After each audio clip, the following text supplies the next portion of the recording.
Let's talk about it. Ain't got nothing on you. Let's talk about it. Hello, and welcome to the latest edition of Let's Talk About It. We got a real good one for you today, folks. We'll talk about the men's soccer team's historic win over UW-Whiteweater, the football team's loss to the 5th-ranked Titans, and we'll talk to Ian LaMere up from the cross-country team's preparation for conference championships. I'm Rebecca Bartlemy. And I'm Jeremy Williamson. Here's what's been happening around Pioneer Athletics. As fall sports begin to decline their regular seasons, it seems as if each game's significance rises, and it becomes more important to the remainder of the season to win those crucial games. Last night was no exception as the men's soccer team made a strong case as to why they believe they belong in the NCAA tournament. All right, so Coach, another big win for you guys. What does this mean for you? Oh, this is huge. I mean, they just beat the number 5 team in the country. So we prepared all week for this game. We knew what their strengths were. We knew where we could pick them apart, and the guys executed the plan really well. So it's their win. It's huge. And the last goal from Logan Rinderknecht, how do you think his season's going? I don't think I have to say much. I mean, he scored a lot of great goals for us. He's our go-to guy.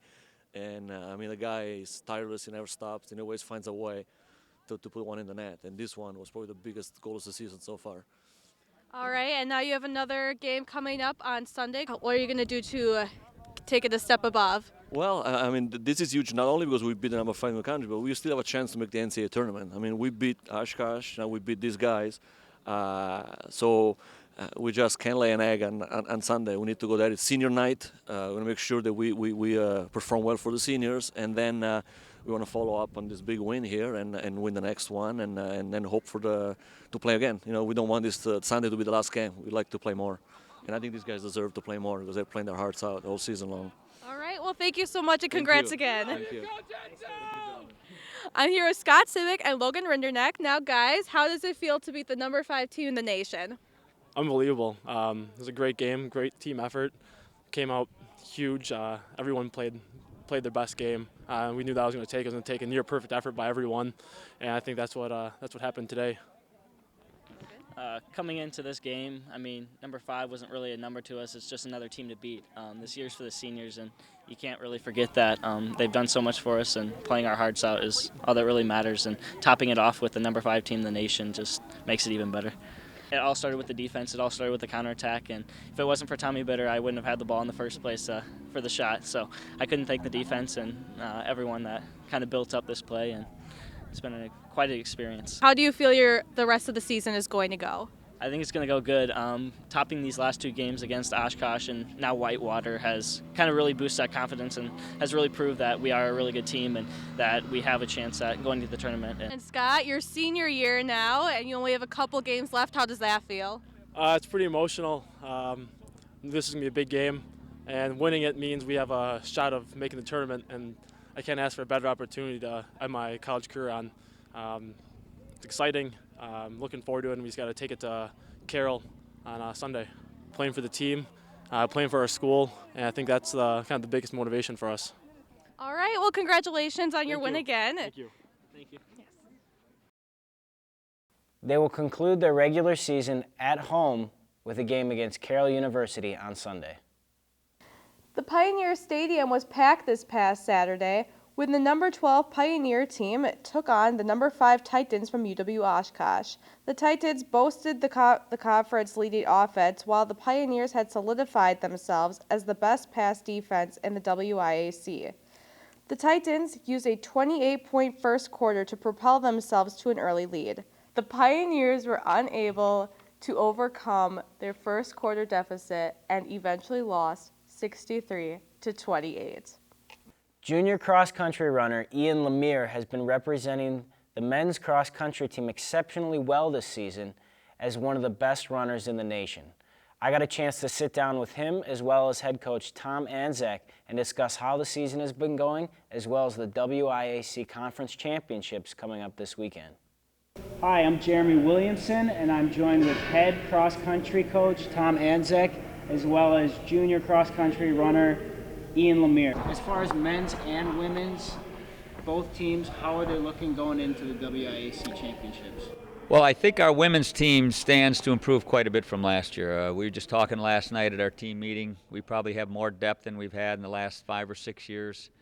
And it's not always your front runners that decide your team score. It's oftentimes your 4th, 5th, and 6th runners that really have a big impact on that. And we feel much better about where we're at in those positions than we've been, like you say, in the last 4 or 5 years. As far as the guys are concerned, obviously we've got some very good runners up front. Ian, I'm sure, is hoping to challenge for the conference title this week. And we've got a couple other guys that should be in the mix for all conference. We only have, I think, 7 or 8 juniors and seniors. Most of our guys are freshmen, sophomores. So you're well aware of how tough our conference is in all sports. Eau Claire is currently ranked number 1 in the country. I believe La Crosse is ranked 6th or 7th. We were in the rankings for a while. We've dropped out, which is in some ways a blessing. We're going there without a target on our back or without having to live up to any expectations. So I'm just hoping that we can put down a good solid race by 5, 6, 7 guys and come home pretty happy. It's getting a little colder out there. As far as terrain, as far as weather, how's that going to affect the way you run this weekend? Well, I guess it's interesting. Coach just checked the weather and said it was going to be pretty windy. So usually I end up being towards the front of the pack, and it'll be interesting, I guess. I'm wondering how I'm going to figure out how to run the race. I'm not exactly one of the best kickers in the world, and how to run the race behind somebody and hopefully have a little bit of a windshield. Mm-hmm.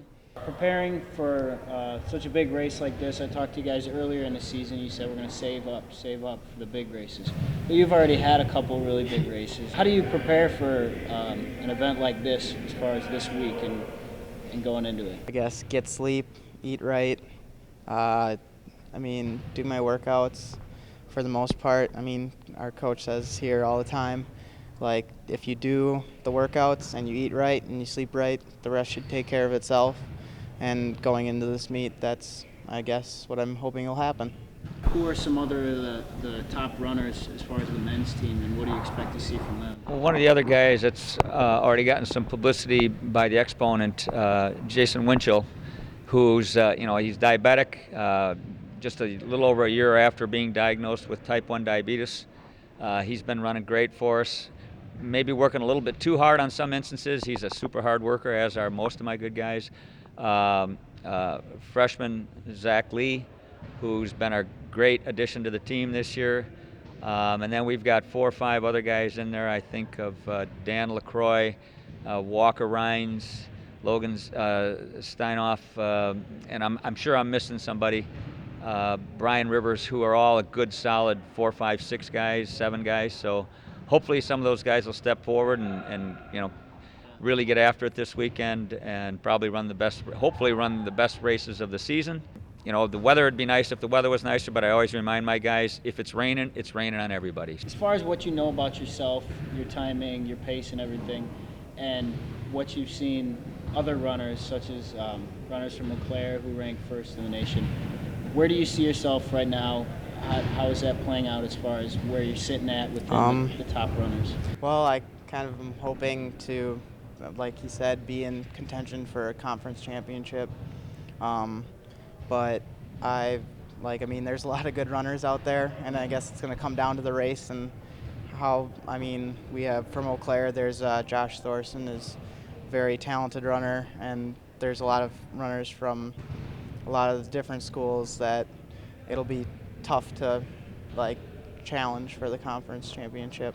But I guess I'm more hoping for the team to help too, so that we have the whole team's happy and not just 1 or 2 runners. Well, I wish you the best of luck. I want to thank you for spending the time down here with me and talking cross country. Great. That's all. I'm Jeremy Williamson, and this is Let's Talk About It. The cross-country team will travel to Winneconne, Wisconsin this weekend to compete in the WIAC Championships. The women are set to begin at noon, and the men will begin at 1 p.m. The women's soccer team lost to Grinnell last night 2-0. They are currently 3-12 on the season, and Saturday will be their last game of the season. Tomorrow night is senior night for the volleyball team as they take on UW-La Crosse at 7 p.m. Well, that's all we have for you on this week's edition of Let's Talk About It. I'm Rebecca Bartlemay. And I'm Jeremy Williamson. We'll see you next time.